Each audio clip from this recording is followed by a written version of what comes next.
జ్యోతిషాస్త్రరీత్యా ద్వాదశ రాశుల్లో 12వ రాశి ఆఖరి రాశి అయినటువంటి మీనరాశి మిత్రులారా, మీరు పూర్వాభాద్ర 4వ పాదం, ఉత్తరాభాద్ర 1, 2, 3, 4 పాదములు, రేవతి నక్షత్రం యొక్క 1, 2, 3, 4 పాదాలకు జన్మించిన మీరు మీనరాశి వారిగా పరిగణించబడుతున్నారు. ఈ నెల మీకు శుభాశుభ ఫలితాలు ఎలా ఉన్నాయంటే, ముందుగా ఫస్ట్ మీకు దసరా శుభాకాంక్షలు, దీపావళి శుభాకాంక్షలు. ప్రేమైనటువంటి మీనరాశి మిత్రులారా, మీకు అనుకూలాలు ఎక్కువ ఉన్నాయని చెప్పచ్చు. ఈ నెల అనుకున్న పనులు అనుకున్నట్టుగా జరుగుతాయి. ప్రభుత్వ వ్యవహారాలు శుభప్రదంగా ఉంటుంది. మీరు కోల్పోయినటువంటి ఏవేవైతే కోల్పోయినారో, ఎలాగో 7.5 శని మీకు నడుస్తుంది, కొన్ని కోల్పోయినట్టు ఉంటారు కదా, వాటన్నిటికీ ఉపశమనం అని చెప్పచ్చు. మళ్ళీ మీరు పొందే అవకాశాలు ఉన్నాయి. గౌరవ మర్యాదలు కూడా పొందుతారు. కుటుంబం సంతోషకరమైనటువంటి ఆహ్లాదకరమైనటువంటి వాతావరణంలో ఉంటుంది. ధన ప్రవాహం పెరుగుతుంది. వ్యాపారం చేస్తున్నటువంటి వారికి మీ డెట్స్ అంతా క్లియర్ అయ్యే అవకాశాలు బాగా కనబడుతున్నాయి. చిన్న చిన్న అభిప్రాయ భేదాలు ఉంటాయి చూసారా, మీ యొక్క వ్యాపారంలో కానీ, ఉద్యోగంలో స్థలంలో కానీ, భార్యాభర్తల మధ్య కానీ, అన్నదమ్ముల మధ్య కానీ, అవన్నీ కూడా పరిష్కారానికి వచ్చే అవకాశాలు గట్టిగా కనబడుతున్నాయి. మీ యొక్క సంతానం విషయంలో మంచి శుభవార్త వినే అవకాశాలు కనబడుతున్నాయి. పాత రుణాలు ఏమైనా, ఓల్డ్ డెట్స్ ఏమైనా ఉంటాయి చూసారా, అవన్నీ కూడా క్లియర్ చేసుకునే అవకాశాలు ఎక్కువ కనబడుతున్నాయి. మీ సహ ఉద్యోగుల యొక్క సహకారం చాలా ఉంటుంది. ఉద్యోగస్తులకి మీరు కోరుకున్న చోటుకు ప్రమోషన్స్ ఉంటుంది. కానీ శని ప్రభావం కూడా ఉంది కాబట్టి అప్పుడప్పుడు మీ యొక్క నోటి యొక్క ఇబ్బంది ద్వారా ఇబ్బందులు పడే అవకాశం ఉన్నాయి. ప్రభుత్వం నుంచి రుణం తీసుకోవాలి, బ్యాంక్, చిట్ ఫండ్స్, ఇవన్నీ కూడా కాస్త దస్తావేజుల మీద సంతకం పెట్టేటప్పుడు జాగ్రత్తగా తీసుకోండి. మీకు అవన్నీ రాబోతున్నాయి, కానీ దస్తావేజులు సంతకం పెట్టేటప్పుడు జాగ్రత్తగా ఉండండి. మీ ప్రయత్నాలు మీరు ప్రయత్నం చేయండి, భగవంతుడు మీకు అనుగ్రహం ఇస్తాడు. మీ తోటి వ్యాపారం నుండి పోటీని మాత్రం పొందక తప్పదు ఉంటుంది. భాగస్వామి పక్షం పార్ట్నర్షిప్లో కాస్త గొడవలు వస్తున్నాయి, జాగ్రత్తగా ఉండండి. ఉద్యోగం చేస్తున్నటువంటి స్త్రీలకు కూడా ఇది ఒక మంచి కాలం అని కూడా చెప్పచ్చు.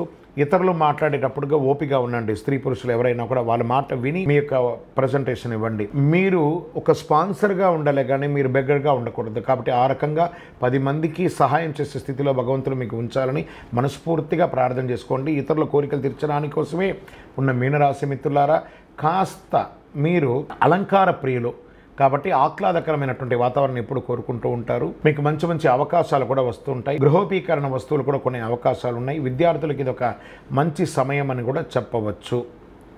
అదృష్ట రోజులు ఈ అక్టోబర్ నెలలో 1, 8, 11, 14, 17 చంద్రాష్టమం.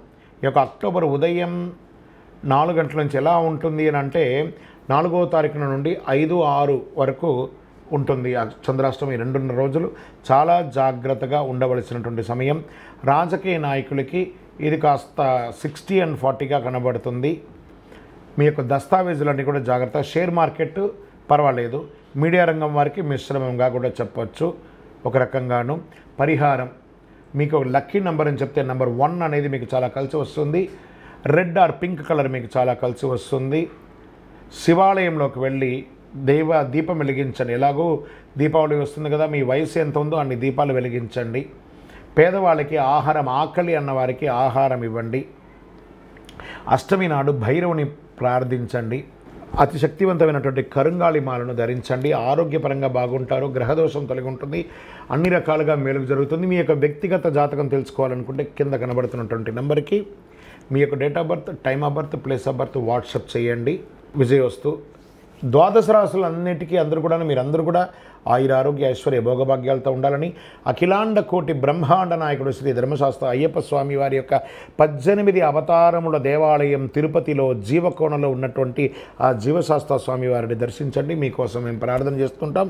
తిరుపతికి వచ్చినప్పుడు మన దేవాలయాన్ని దర్శనం చేసుకోండి. రైల్వే స్టేషన్ నుండి తిరుపతి బస్టాండ్ నుండి 3 కిలోమీటర్ల దూరంలో ఉంటుంది. విజయోస్తు. వందే మాతరం, వందే మాతరం, వందే మాతరం. శరణమయ్యప్ప.